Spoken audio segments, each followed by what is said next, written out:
P. Djeli Clark is the award-winning and Hugo, Nebula, Sturgeon, and World Fantasy nominated author of the novellas Ring Shout, The Black God's Drum, and The Haunting of Tramcar 15.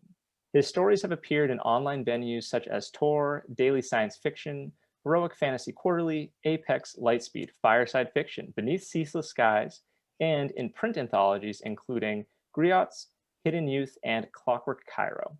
He is a founding member of Faya Literary Magazine and an infrequent reviewer at Strange Horizons. Craig Laurance Gidney writes both contemporary and genre fiction. He is the author of the collection Sea, Swallow Me, and Other Stories, Skin Deep Magic, Bereft, and A Spectral Hue. He is currently working on Hair's Breadth, a fairy tale novel being serialized on Broken Eye Books and due to come out later this year. He is a 3-time finalist for the Lambda Literary Award, the winner of the Silver Independent Book Award and a Bronze Moonbeam, and is a recent shortlist honoree for the Carl Brandon Parallax Award.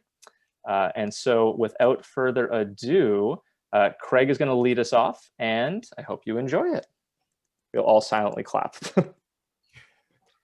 So I'm going to read from the beginning of my novel, A Spectral Hue. And it's just the first chapter, and it's called Fuchsia. She knew the names of everything in the swamp, every animal and flower. She did not know her own name.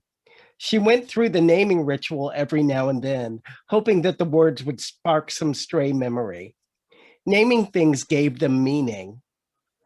Surely she had a name, and there was some meaning as to why she was here and what she was meant to do. She spoke aloud. There wasn't anyone else in this landscape of serrated grass and shimmering water. Larkspur, foxglove, phlox, rose mallow. Speaking the names of things awoke other things, things that flew, things that swam. Blue heron, diamond terrapin, black duck. The water rippled, things grew. Pawpaw, cordgrass, pondweed. These words shaped the world. Blue sky, brown, green water. She didn't say these things aloud. There were some things that she knew, the dwindling embers of memory in a pit of ash. She knew that her name was also the name of a flower. How she knew this, she couldn't say, but the knowledge was just there, as was the fact of her sex and the clothes that she wore. Sometimes this frustrated her to no end. She would scream and scream, but no one came. Even the animals didn't startle at her voice. It was useless. Eventually, she sat down on a log or an islet and became statue still. Maybe she even slept a little. Time stood still wherever here was. There was a wrongness about the place. It was a beautiful place. It was a dead place. Birds flew, but made no sound. It was neither hot nor cold. Water rippled, but it wasn't wet. And she was never hungry. Was this heaven? If so, where was the Lord and the Redeemer? Where were the angels with their dove-white wings and sun-like halos? She expected a lush garden where lions lay down with lambs, where rivers of milk and honey flowed. Maybe she was the only angel here. She wore a long white robe that never got dirty, no matter how deep she waded into the muck. No grass stained her robe, and she emerged from the water dry, the fabric stiff with starch.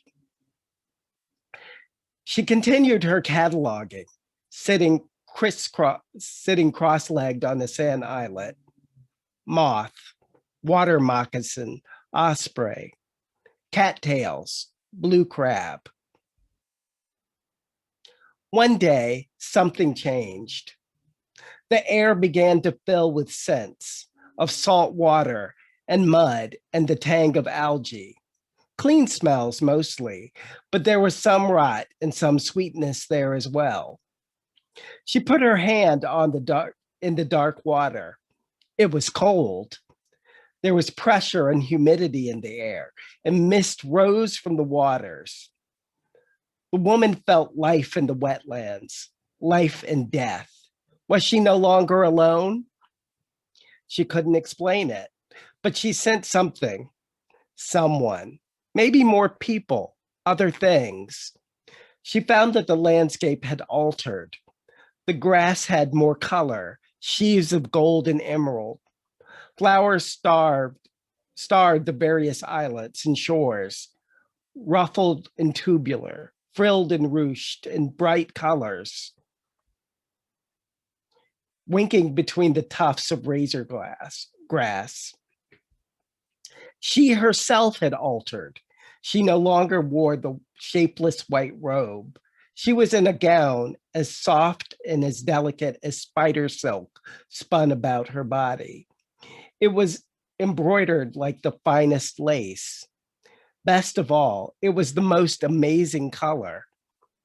It was the same glorious color as her favorite flower that grew here and there in the marsh. It was a color that you saw sometimes in the sky when the sun was setting, staining the clouds. A color not quite pink, not quite purple. Her favorite flower was called the marsh bell. It was a slender stalk crowned by a perfect sphere of blossoms that hung down in a bell-like fashion. She saw only one marsh bell in her timeless time here, a solitary bloom of bright color in all of the watery world. Now she was the second bloom in a way. She wished more of them grew here, spotting the land from horizon to horizon. That's good. Thank you. Again, tons of silent clapping. The way we do it in Zoom world now. All right, Djeli's up next. If you want to unmute, you're all good. Hi, everyone. So I was going to read from my work, Ring Shout, but I've read this so many times repeatedly that I'm going to do something else. It is Black History Month, last of it. It was George Washington's birthday on February 15th, and I haven't gotten to read this story that I wrote in 2018. It's a short story. It's called The Secret Lives of the 9 Negro Teeth of George Washington. And that's what I'm going to read from for the next 5 minutes. So, by cash, paid Negroes for 9 teeth on account of Dr. Lamore. Lund, Washington, Mount Vernon Plantation, account book dated 1784. This is a somewhat true story. The first Negro tooth purchased for George Washington came from a blacksmith who died that very year at Mount Vernon of the flux. The art of the blacksmith had been in his blood, passed down from ancestral spirits who had come seeking their descendants across the sea. Back in what the elder slaves called Africa, he had heard blacksmiths were revered men who drew iron from the earth and worked it with fire and magic, crafting spears so wondrous they could pierce the sky, and swords with beauty enough to rend mountains. Here in this colony of Virginia, he had been set to shape crueler things, collars to fasten about bowed necks and shackles to ensnare tired limbs, muzzles to silence men like beasts. But blacksmiths know the secret language of iron, and he beseeched his creations to bind the spirits of their wielders as surely as they bound flesh. For the blacksmith understood what masters had chosen to forget. When you make a man or woman a slave, you enslave yourself in turn. And the souls of those who made thralls of others would never know rest in this life or the next. When he wore that tooth, George Washington complained of hearing the heavy fall of a hammer on an anvil day and night. He ordered all iron making stopped at Mount Vernon, but the sound of the blacksmith's hammer rang out in his head all the same.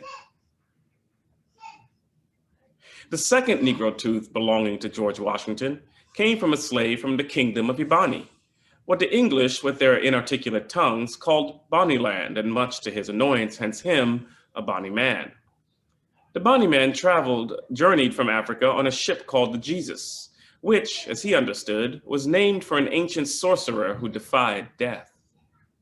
Unlike the other slaves bound on that ship who came from the hinterlands beyond his kingdom, he knew the fate that awaited him, though he would never know what law sacred edict he had broken that sent him to this particular fate.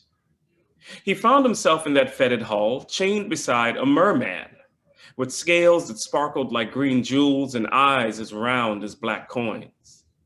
The Bonny man had seen mermen before out among the waves, and stories said some of them swam into rivers to find wives among local fisherwomen. But he hadn't known the whites made slaves of them too. As he would later learn, mermen were prized by magical inclined aristocrats who dressed them in fine livery to display to guests. Most, however, were destined for Spanish holdings, where they were forced to dive for giant pearls off the shores of New Granada. The two survived the horrors of the passage by relying on each other. The Bonny man shared tales of his kingdom, of his wife and children and family, forever lost. The merman, in turn, told of his underwater home, of its queen and many curiosities. He also taught the Bonny man a song, a plea to old and terrible things that dwelled in the deep, dark, hidden parts of the sea. Great beings with gaping mouths that opened up whirlpools or tentacles that could drag ships beneath the depths. They would one day rise to wreak vengeance, he promised, for all those who had been chained to suffer in these floating coffins. The Bonny man never saw the merman after they made land on the English Isle of Barbados. But he carried the song with him as far as the colony of Virginia. And on the Mount Vernon plantation, he sang it as he looked across fields of wheat to an ocean he couldn't see and waited. When George Washington wore the Bonny man's tooth, he found himself humming an unknown song that sounded, strange to his thinking, like the tongue of the savage merman. And in the dark hidden parts of the sea, old and terrible things stirred. That's where I'm going to stop. So we can move on to questions and answers. That was excellent. Guys, thank you both for doing that. That was wonderful. Everyone should, if you haven't already, check out their books. And I'll throw up another link in a few minutes and you can check those out. So yeah, we're going to get going with the Q&A, or not the Q&A, but like the discussion point of today's talk. So the first question, I should have asked you guys this beforehand. Do one of you want to start the first question and one of you start the second, and we'll kind of bounce back and forth, or do you want to just jump in whenever you feel like it? Let's mix it up and jump in. Let's be chaotic if that's fine. Cool. All right. So the first thing I want to ask you is, so many of my favorite writers write between different genres, you know, like Kelly Link, she mixes all sorts of stuff together. You got like Victor Laval mixes all sorts of stuff together. Silvio Moreno Garcia does awesome combinations of like fantasy and horror and weird fiction. And I've heard many people talk about like the challenges of figuring out like what to label those genres, or writers who work between genres. When people ask you, like, what do you write and what genres do you write? What do you typically, like, what's your usual answer? And what do you feel is the value or importance or lack of importance of genre tags? Well, it depends on who's asking.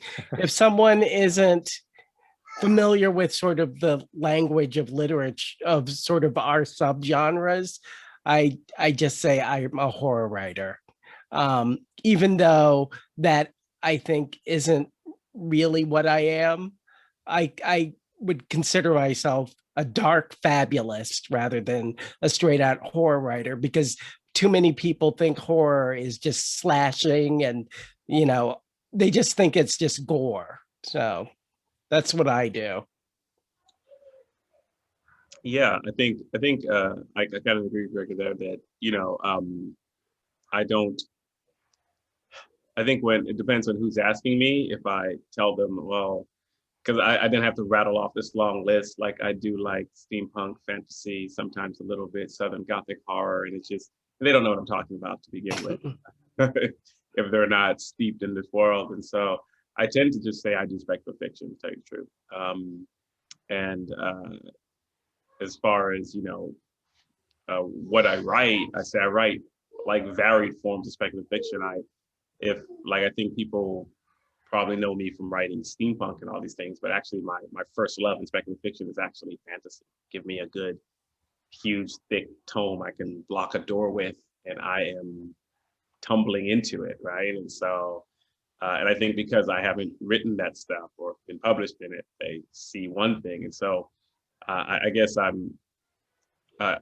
guess people will sometimes define you as a writer by what they've read by you, but it may often simply be that's just what got published. Both are solid answers. Thank you both. Next question we got is, when you start out a writing project, whether it's like short stories, novella, a piece of flash, or a novel, I guess, and most importantly, how do you choose which genre to write and why? And does the genre come first or does the story come first? The story comes first for me. I actually don't. I don't censor myself unless it's like, unless it's on spec for something. Like if it's, you clearly have to write something that's a retold fairy tale. I don't really think about genre or what it's going to be until it's finished. Yeah, I think same thing. I don't think I'm sit down, I'm going to write this particular brand of genre.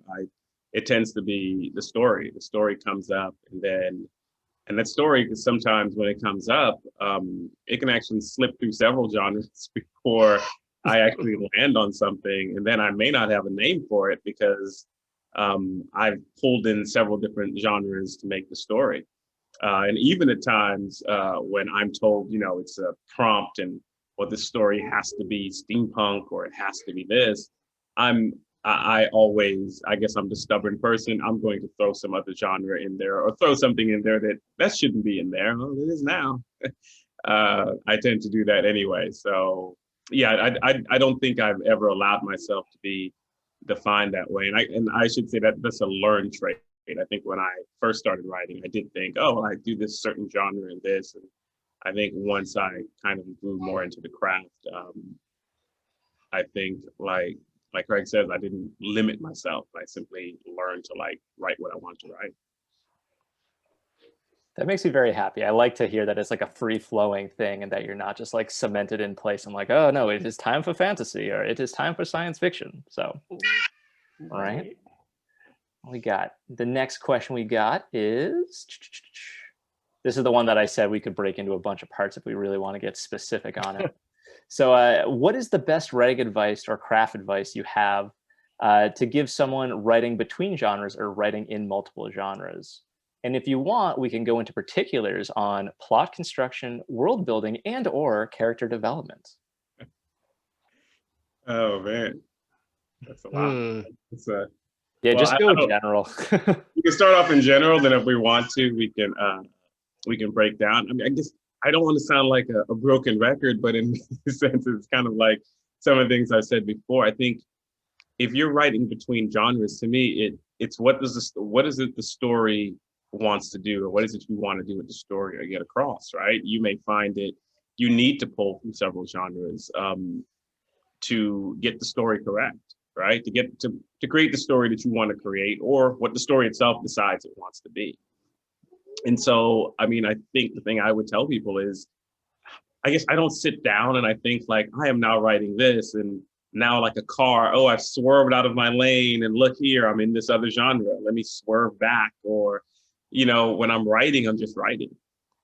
And, it may come afterwards, I may sit back and look at it. And then if somebody asks me to define it, I'll have to give them several different things. But like, when I wrote Ring Shout, for instance, I knew that I was pulling from all sorts of things, and I didn't even know what the names of some of those things were. I wouldn't even go into how long it was I was into steampunk before I knew it had a name called steampunk, right? And so, I was reading, I was like, oh, that stuff, my friends and I used to call it clunky technology science fiction, Jules Verne science fiction. We used to literally have names when we were kids. And I was like, oh, it has a name? Okay, and a genre. And so, I mean, the advice I would give is telling people, if you're going to write between genres, you have to allow it to be much more fluid. You have to break down those walls, and you have to break from any conceptions you have that this is what science fiction has to be, hard and loose. This is what fantasy has to be, and you have to allow it to be porous. Well, I think that I started getting really traction and publishing traction as soon as I realized that weird fiction didn't have to be Lovecraft, that weird fiction could just be actual weird fiction. And it was incredibly liberating to do that, actually, because the way I read and consequently the way that I think is all jumbled up into one. Recently, I submitted a story that was supposed to be, I mean, the idea was that you wrote about witches, and and it had to be queer witches. And I immediately went to the work of Samuel Delany or Jean Genet as an inspiration, rather than just saying, oh, I have to write like a discovery of witches type story, you know? Or I have to like make sure that, have sort of world building rules that are based on, certain mythologies or something, that you can actually just go for it. Also, I love that.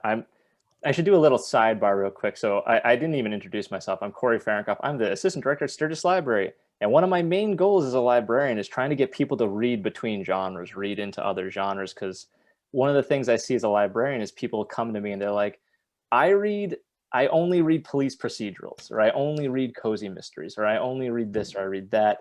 And I feel like a lot of people, like, they get really comfortable. They get in their reading groove and they never like venture outside. And like conversations like this, I think, are really important to try to get other people to think about, like, oh, I love some elements of that, but something Craig's doing, or I love mystery or historical fiction. And Craig's work has elements of historical fiction, and it moves it with horror, it combines it with horror. And so maybe if I check that out, maybe then I'll get to this next thing, and then they'll explore all sorts of new fiction. So that's one of the main reasons we're doing this talk right now, because going between genres is great. So now we're going to talk, if you guys are cool with it, a little bit about like your past. So I guess originally, like what drew you to writing what you're writing? What drew you into, or what drew you the type of fiction you like to read, or the type of nonfiction you like to read? And who were like the early influences on your writing?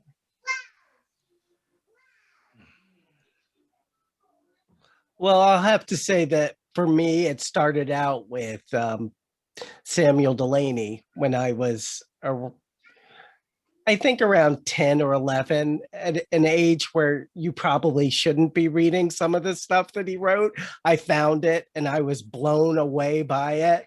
And I remember I bought a copy of Dahlgren and I sort of hid it in my room because it has lots of sex in it and lots of transgressive sex too.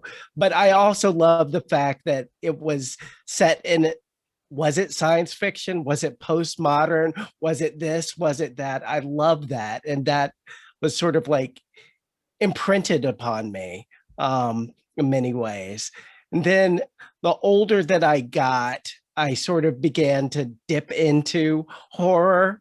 And my sort of flavor of horror that I really like is sort of the beautiful decadent stuff rather than the really bloody stuff. And so I discovered Tanith Lee, and I remember my brain being blown away once again that she managed to be erotic and also poetic and also, fairly connected to genre too. So those were sort of the two lodestars of my development. Oh yeah, man. I wish I was as fortunate to have sophistication to read some Delaney at 10 or 11.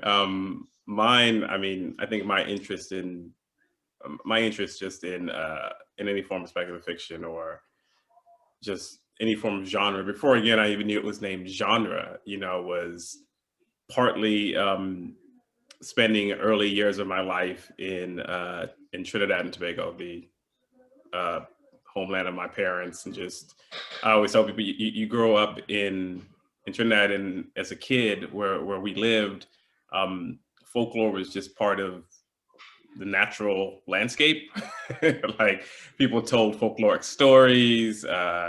You were warned about going certain places at night, or the direction in which you should sleep, or all of these bits of information. And so the world around me always seemed to be imbued with a type of magic and otherworldliness, and especially when Carnival came around or something like that. And so I think when I came back to the United States, I suppose I was really introduced to the larger sense of speculative fiction in books and films and what have you. Both my parents were into it. My mom took us to the library constantly. We checked out as many books as we want. Both my mother and father were TV geeks. I was introduced to Star Trek and Twilight Zone. Oh, my mother, like, I've seen, I think, every Twilight Zone by the time I was 12, thanks to my mom. And so I think all of that kind of just fed my interest. So when I went looking for myself, I think I was just like imbibing it, right? Whether it was from television or a lot of reading, I would sit down and just read a lot of stuff. And I don't think, however, I thought of writing it until much later in life, really after my college years. And it's interesting, it's in college that I was introduced to the first time to Octavia Butler and others, right? Like, I'm old enough to have gone through all of high school where, as much as I went to libraries, nobody introduced me to this, right? And in fact, by the time I thought I was writing, I was like, I'll be the Black writer. And I was like, here you go. Right? And so I think there was something about going through this whole time and always looking for myself in genre and not seeing myself in all of these things, or seeing myself poorly or disappointedly. It was liberating to learn of all these Black writers during my collegiate career. And I don't know when exactly, but I remember I was also, the college, super political, college, it's college. And so I remember sitting down and all these things kind of came to a head. All the Twilight Zones I'd watched, all these short stories I'd read by Bradbury, and now reading Butler and others. And it was, I think I want to do this. And so I started writing. It took a long time to, for other people to read my stuff, but I started writing and coming up with the idea that, hey, I could create something like this. Wouldn't it be fun to do so? I love hearing everyone's like intro to what they love reading and writing. It's our origin story. It's our origin story. Right? Yeah. I always want to phrase it in some way like that, and then I'm like, but then it gets too complicated because you need to come up with like the bad thing that happened to you that made you into liking sci-fi, and I have no desire to make you go down some sad. Who our nemesis is. Yeah. That kid at school who used to make fun of you for playing Magic the Gathering. That's not my life or anything.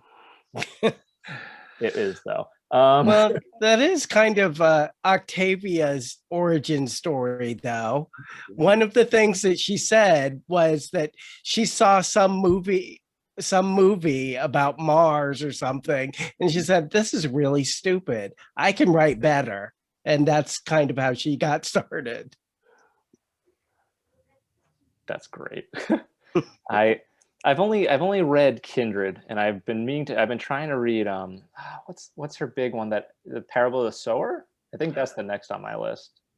My TBR is getting way out of hand, and I'm falling very far behind on everything.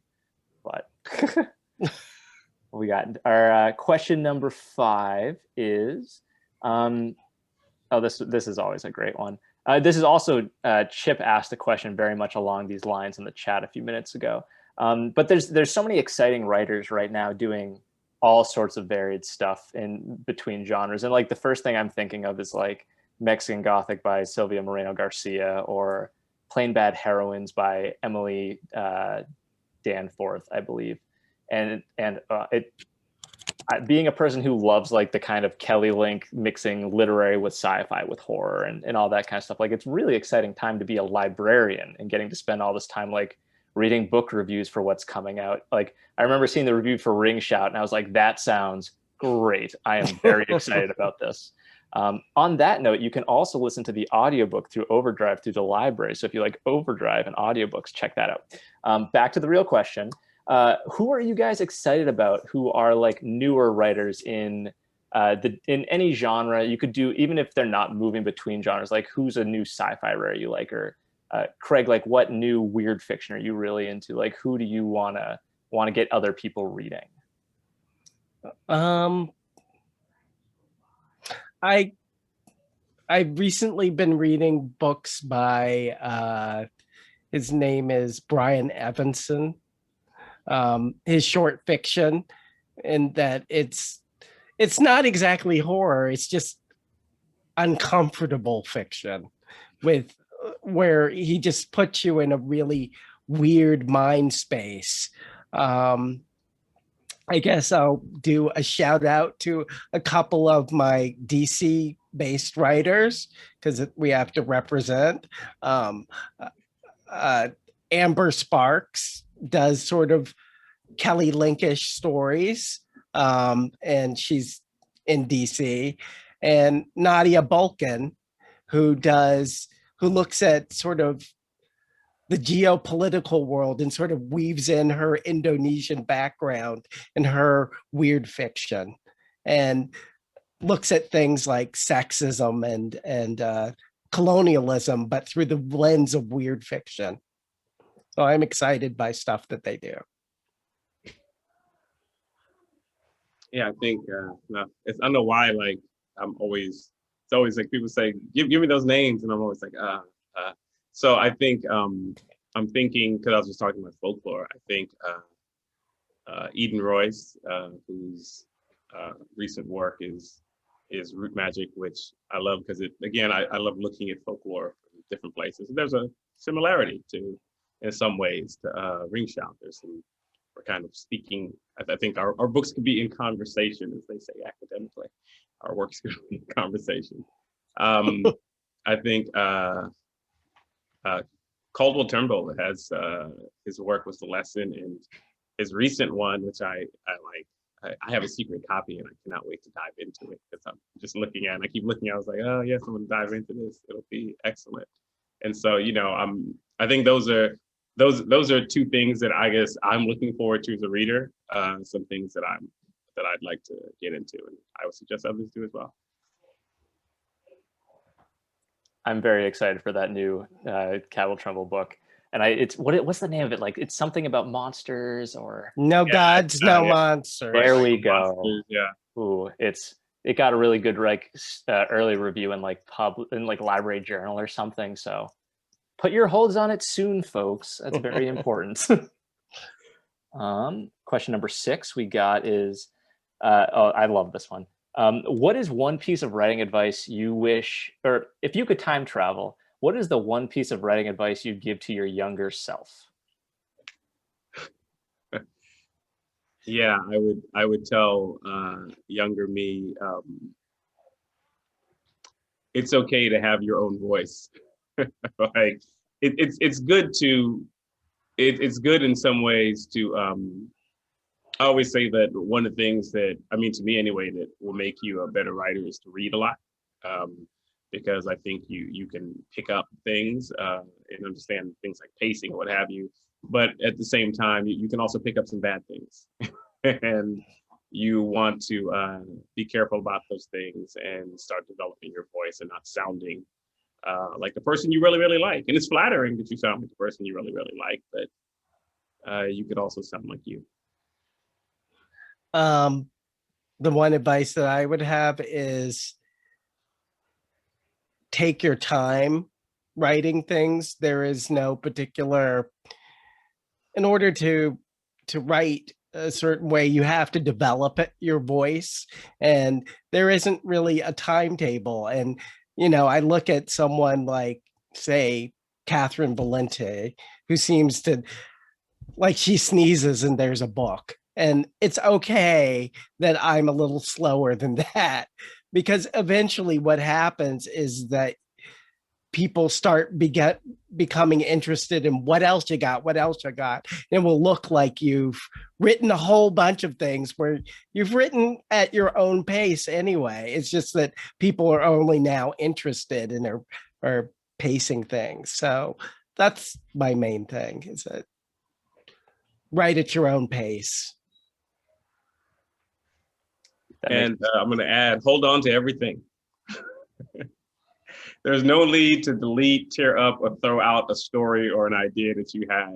You never know when it may be that you started, you came up with that story like 6 years ago, but perhaps it's not ready to be written, or you're not ready to write it so much later. So hold on to everything. Both of those things make me very happy. I'm also a writer, and I oftentimes am like, oh my God, I need to churn out like 7 short stories this month. I need to be producing. If I don't, what's going to happen to my writing life? And it's nice to hear that like I don't need to be a crazy neurotic person over it. But also the holding on to things is like such good advice. Like I had a story that came out in Bourbon Pen a little while ago that like I'd written like 4 or 5 years before it got picked up, and I kept editing and editing and editing, and it eventually landed somewhere. So like keep going to all the writers out there. We got question number 7. Yeah, that's cool. How does genre affect the way you develop your characters? Like, do you let, because your character is living in a certain world, do you let that like affect who they are, or do you kind of just like let the character be who they're going to be and let them wander through your plots, wander through your worlds, without having to put too much of like a heavy authorial hand onto it? I have a question for the writer, for the other writer, which is a question about that's kind of connected to it, if it's okay. Yeah, go.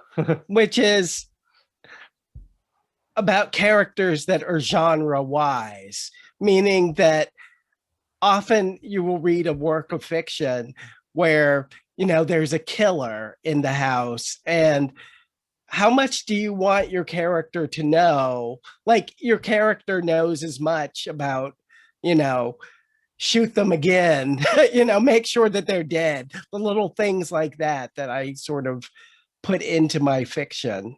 And especially with horror fiction, I'm just wondering how you handle it. Handle the genre wise or genre dumb person. Sometimes I make fun of them. I think one of the best things is to just make fun of them, right? Like, the villain's about to do a monologue, a tell-all monologue, that's going to happen. Sometimes I want the villain to do a tell-all monologue, and one of the best things is to just have them do it and have some knowledge. Like, oh, you're still going, huh? You're just going to do this monologue and tell us everything. And so I think sometimes just leaning into it works, because I'll say this, some of those genre dumb things, we've come to expect them so much that sometimes we miss them when they're not there. And sometimes they're just fun to play with, right? Like, so tropes are tropes for a reason at times. And I think there's a way you can deconstruct it, even while you're having fun with it, right? And acknowledging it so that everyone knows it's there. And like, I think the question of like, do I do that with characters? It's funny, I'm working on a story now where it's supposed to be a quote unquote fantasy, and I'm just having my character say all these modern terms, right? That I like, she's like, hey, you guys, and things like that. And I was like, and I just wonder, is the reader going to flow with it? They're going to be like, okay, what is happening here? Right? And I'm just doing it because I just feel like this is the voice I want for this character, right? This character will sound at times modern, or she uses certain words particular to the Black aesthetic. She used the word umpteenth in the middle of a fantasy novel. I was like, she's just gonna say umpteenth, and if you have to look it up, well, you can do that and just let it be. So I think I've done that before in other stories. I remember I was writing again a fantasy story, and I threw in a character from Caribbean folklore and a Jab from Caribbean folklore. And I was like, okay, I'm just going to throw this character into the story. And some people were like, what is this character doing here? The character's just there, and people are just getting it. So again, I think, of course, I'm aware when I'm writing a certain thing. If I'm writing steampunk and they're in a certain place, I think it's less the genre than I'm aware of the environment.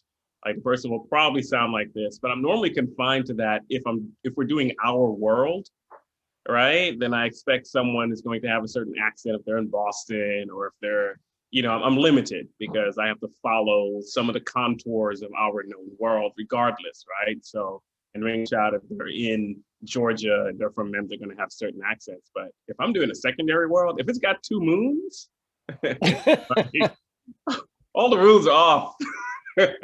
I'm following nothing and I'm doing what I want. Yeah. Right. Well, in terms of me, I'd say once again, it's the environment. And I'm one of those writers that I'm more interested in the mood and how things develop that way than I am in sort of bound to a particular genre aesthetic or anything.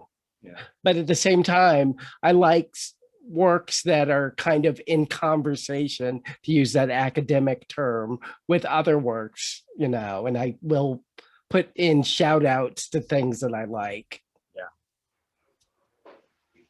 There's nothing better than shout outs in stories, like the characters reading a book by your like favorite author, and you're like, now I'll go read that one. Little jokes or what have you. I mean, what is the point of being able to write and not throwing in little cultural jokes here and there, and little things? Maybe I've thrown in things just to friends and they will laugh themselves silly, or to larger community, like, hey, you know what I'm talking about, right? If you're from Houston or something, I threw something in there, you know exactly what I'm talking about, but you got to be from Houston to get it. All right. And so, yeah, I mean, I think that's, to me, those are some of the perks of writing, that I get to do those things in there, those little shout outs that people recognize, like, oh, you see me, right? And you recognize me and I understand those things. And so we're at the last of my questions before we get to the Q&A, and it's a pretty quick one. It's a very important one.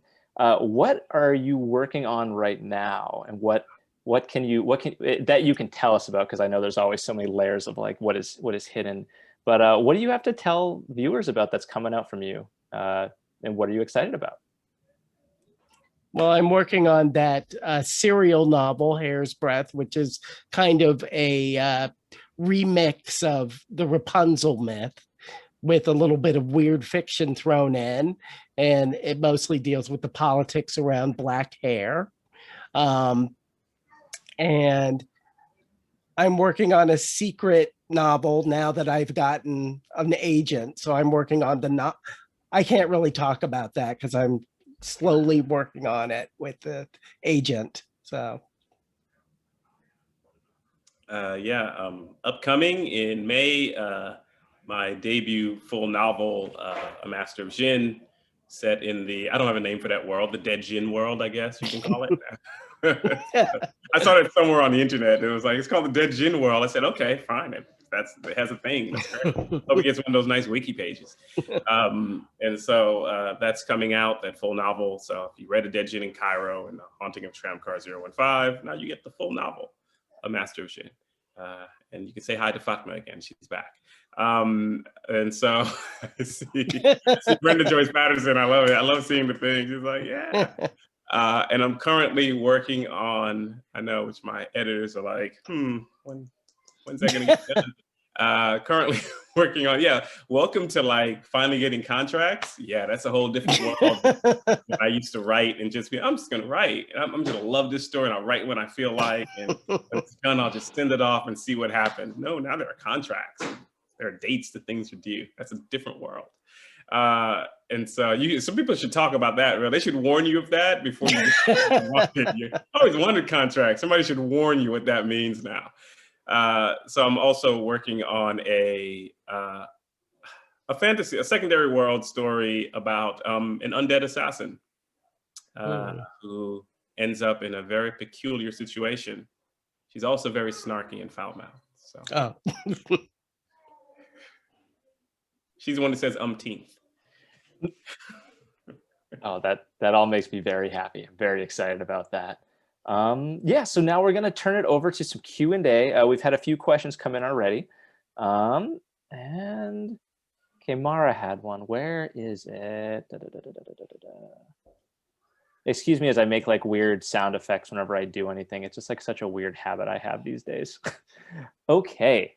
So for Djeli, since there are some aspects of Caribbean folklore that are tied to or influenced by colonialism, do you have any tips for respectfully weaving folklore and fantasy? Yeah, that's a that's a good point. Even I would say even my use of the job Molasi itself from Korean folklore is based on a slave who falls into a vat of molasses, comes back as a vengeful spirit, right? And so it itself is steeped within issues of colonialism and slavery and what have you. And um, I think part of it is to be aware of what you're doing, right? If you go plucking around with folklore and fantasy or what have you, you should be aware of where it's coming from and what you're pulling from. And I think yes, it can be done respectfully, but you have to bring that respect and empathy to it, right? And you have to know that background. And I would say if you don't go plucking fantasy and folklore if you don't know the background and the backstory and the context, because I think not just in Caribbean, a lot of aspects of folklore are based on a lot of different things. And sometimes you should maybe learn of the origin and how it came about before you decide that you're going to use it, right? Or you're going to engage it. It can be very great. It can work really well, but you know, it has its things. And the haunting of Tramcar 015, for instance, not to give it away, but you know, there's a spirit there that is based on very notions you can find around the world about women in childbirth and this notions of the monstrous crone and the beautiful woman. And so I like looked at that. I'd seen it in many cultures, but I looked at that here, and I also do a little deconstruction in the book, right? I said, I could use this thing that many people have used, but I want to deconstruct it a bit and do a little bit of it within the book. And so I'm not giving it away for people who have not read the Haunting of Tramcar 015, but those who have might know what I'm talking about. But yeah, I mean, that's the best thing, I think. You should know what you're getting into.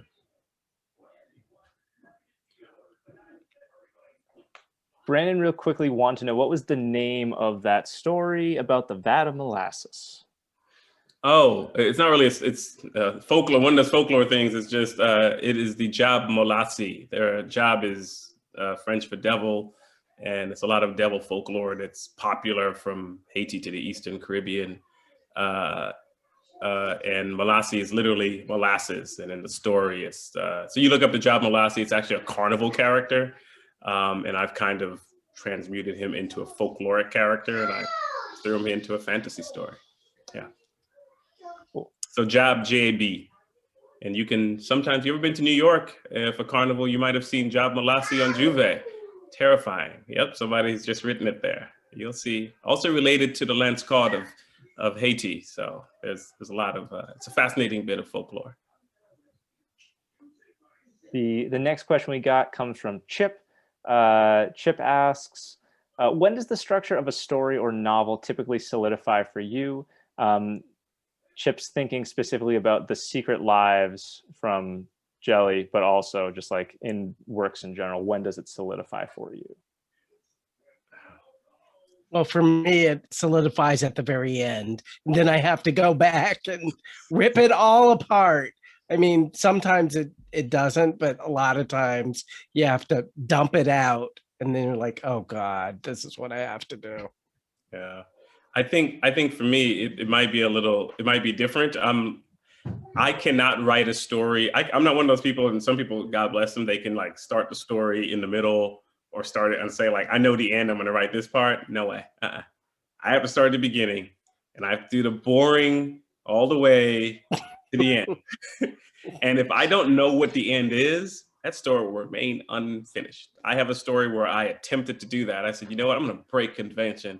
I don't know what the end is. I'm just going to write it. That story, to this day, I come back to that story every few months. It's a short story, and it looks at me and I look at it, like that meme of Puffy and the voice and the guy, we just look at each other for long periods of time. That story has remained unfinished for about 5 years.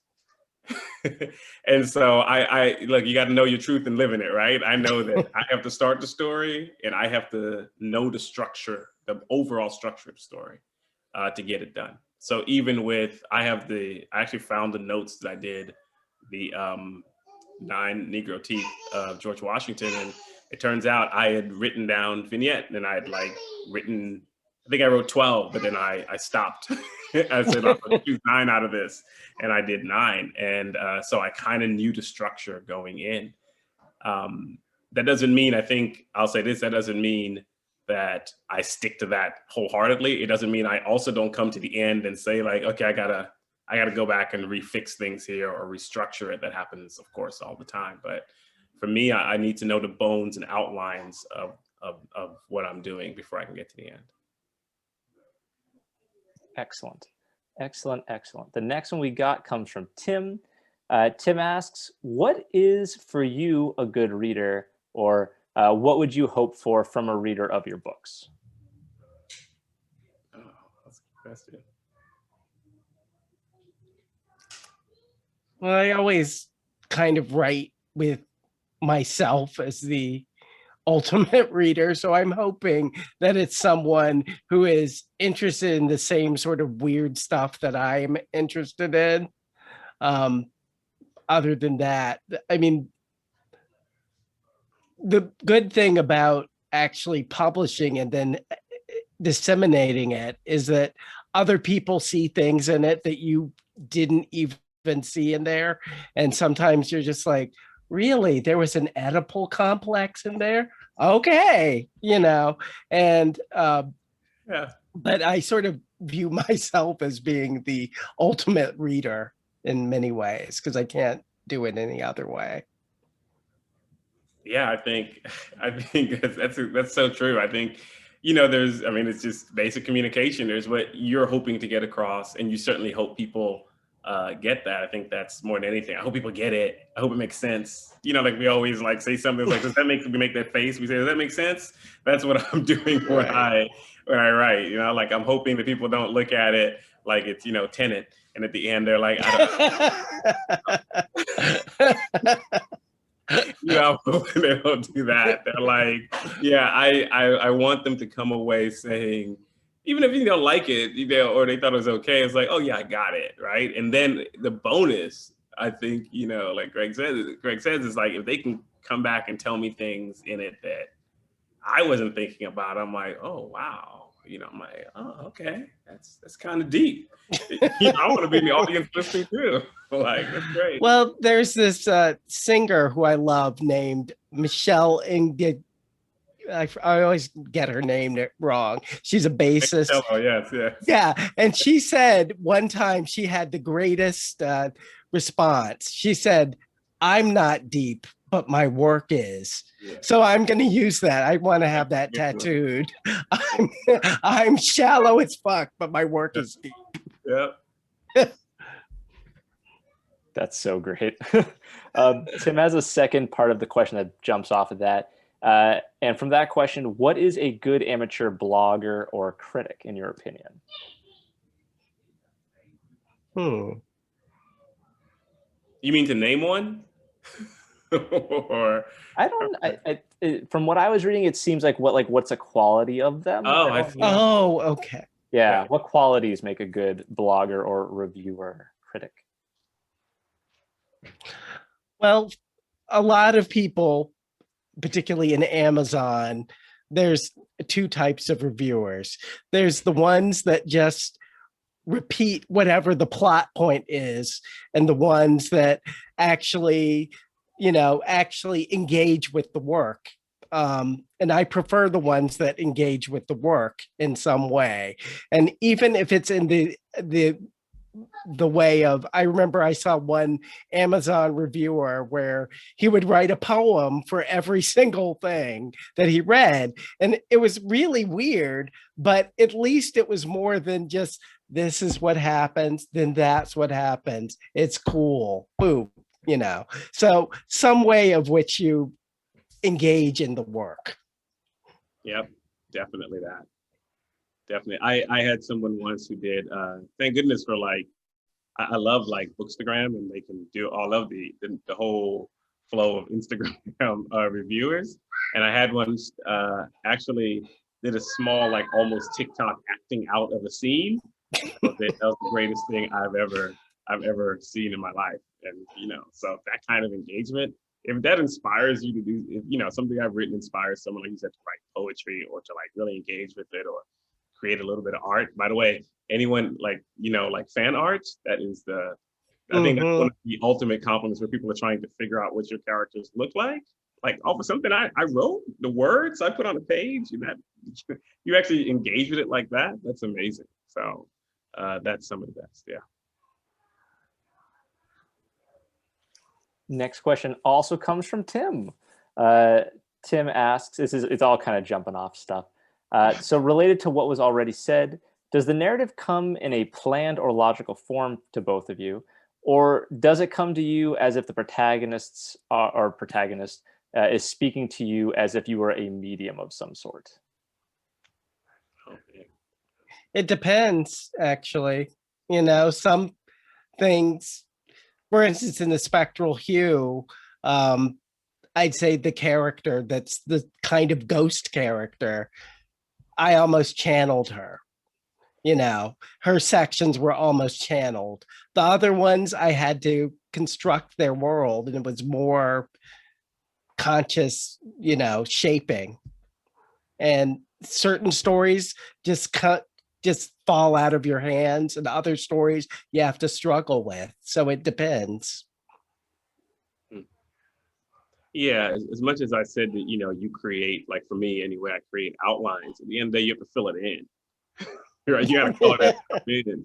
And, you know, sometimes you've written out the chapter in like little bullet points, and bullet points ain't a story. You suddenly realize you got to do dialogue. You got to get people from one part of the room to the next, right? You got to do it in a way that's not clunky. And so, I mean, and especially again with dialogue, yeah, I will find myself, I think channeling and using medium is correct. I literally hear my characters, like the undead assassin, I can hear her in my head. And I'm like, yeah, what would she say? Yeah, she'd definitely say that. And, you know, how would she respond? Or I'm like, I will do something like, no, she's not going to say anything corny like that. Or she's definitely not going to, her attitude is definitely not going to let that thing that somebody said slide. She's going to crack a joke or say something there. And so in that sense, you kind of have to become the character at times when you're writing for the character to feel real, right? To you, and then hopefully to readers. Next up, we got a question from Tyler. Tyler, thank you for coming. I'm always happy when you show up for stuff. Tyler has been going to these programs for like ever with us, so it's great. So Tyler says, Craig sort of alluded to this, but if you're okay with a process question, how do you go about editing? Any tips about after you finish a piece? Yes, read aloud. That's what I always do. And I find 95% of things that are right or wrong with the text when I read it loud. And, you know, even if your roommates are looking at you strange, just do it anyway. There's something about having it tactile and oral that makes you engage with the text. Yes, definitely reading aloud and reading often. I don't care how many times you read it. Of course, when somebody else reads it, say, you didn't see that big typo that's like, and you're like, I read that thing 20 times. How did I not see the typo? I said, so you've got to read it over and over again. You've got to read it aloud. And you do, because you may notice like you've done some humming, right? You have pain and pain nearby, and you're like, oh, I don't want those near to sitting there in the same sentence. And the copy editor will notice it, of course, and they'll ask you, so you can get ahead of the game. So yeah, I'll say this, I do something that they tell people not to do, and everybody has their thing. I know they say just write and don't go back and look at what you've written. Yeah, I don't do that. So I don't do that, especially if I have to go back to the story tonight. I'm not going to start from the beginning. Sometimes I do. Sometimes if I've been away from the story for a bit, I go right back to the beginning so I can fall back into the world, right? It depends how long it is. If it's a book, no. right? But in this case, what I do is I go back and read the section I may just have finished. And I go back and I do look for things. I just naturally edit a few things or change a few things or get some world building right. Like, oh, I kind of messed up because I said something here, but I didn't say it before. I can't just drop that on you now or what have you. And that's part of the editing process for me because now I can get back into the part I want to get back into, right? That I need to finish. And that's how I write. So I don't ever, I mean, some people do that. They'll just begin writing and they'll never look back. And I'm like, that's amazing because I am Lot's wife. I'm turning around and I'm looking constantly, right? So I'm turning around and looking. And I need to see what I did before. And so in a way that I feel like I'm editing as I go along so that when I end, it's not like this big mess where I have huge plot holes or things don't make sense that I wrote before because, you know, I've been kind of doing that as I write. And that's just me. I don't know. Everybody has their thing. I love that that's a thing that people have, like, a bunch of us have heard, like, don't do this thing. But, like, Paul Tremblay basically said he does the same thing. And Kelly Link also says that she basically, like, reads the thing over and writes and moves forward. So it's great hearing that, like, a bunch of people are like, that rule, not the best. Next question we got is from Kamara. Do we have a timeline for publication on the Assassin story? Not to put you in any kind of jam. Yeah, I really hope my editor's not listening. So first it has to get done. And then when it's done, then they can start on the magical world of book publishing, which is slow and is all based on other things that are coming out. So don't look for it anytime soon. It's going to take a while. So that has brought us, Kamara has the response of cries. That's so great. This chat has been like the best chat for like people interacting in like very humorous ways, and it makes me happy. So we've come to the end of questions. I mean, if anyone else has a final question, throw it up real quick. But I guess a final note to go out on is, do you have any final bits of knowledge for people pursuing publication, people just starting writing? Any last little bit of like, make sure you always give your character a tattoo because then it gives them a story. Something like that. Not necessarily tattoo related. That there are no rules really. Write the way that, I mean, there's certain things that you can't, that you shouldn't do, like dialogue tags are not a thing anymore. But, you know, but I tend to think that that's something that fixes itself when you read a lot. So number one, read a lot. There are a lot of people who write who, for whatever reason, don't read. And you see things like, you know, he said angrily or something like that. And you're just like, that hasn't been a thing for a while. So number one, read a lot. Number two, any rule that there is, you can break it. You can read your work 50 times. You can write it until the beginning. You can write it in the middle, etc., etc. It's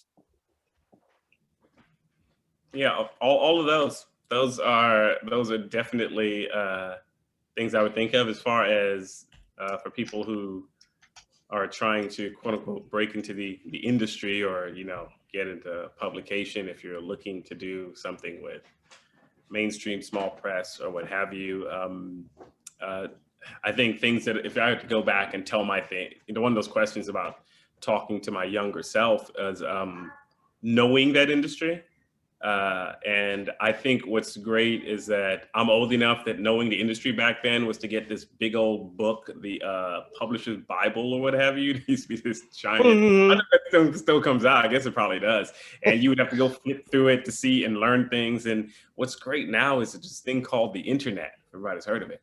And there's social media. And there are ways that a lot of the gatekeepers for a lot of these places, I won't say you have 100% access, but there's a lot more access, right? And there are a lot of things going on from PitMat to all of these things, right? And I think that there are opportunities, and doesn't mean that, you know, if it's smooth sailing or like you still have to do craft, you still have to have luck.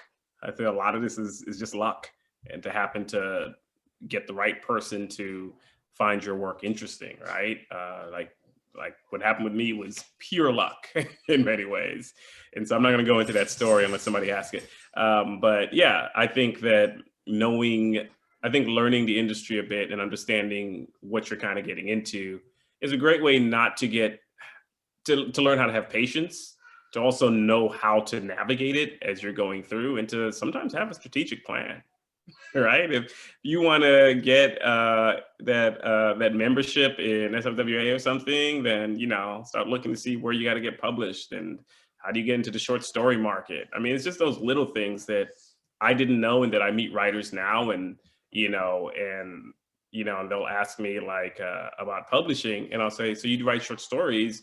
What markets you submitting to? And they were like, what's a market? Like, what do I submit to? And I say, oh, come along, young Padawan, and I'll show you these things here. So I think just knowing that is really good for not only getting in, but again, learning that patience so that you don't get your soul crushed if you don't get that thing that you want right away, because that can also happen. Like I just want to say that you see people, like everybody tells you success stories. Most people don't tell you all the rejected stories. I have a long list of rejected stories that I still keep on the spreadsheet, and accepted stories. And the rejected still outnumber the accepted. Still, right? It's not like you're not guaranteed anything. And so it is this constant thing. And sometimes I know we don't share those things because who wants to share your rejected stories? Who wants to do that? But that's part of the story too. Yeah. So on that note, we're going to wrap up for tonight. We've got a lot of thank yous coming in. So thank you all so much for coming and hanging out. Like, we appreciate you being here, reading good stuff, talking about writing. Big thanks to the authors. And right now, if everyone wants to do your silent clap and cheer, we'll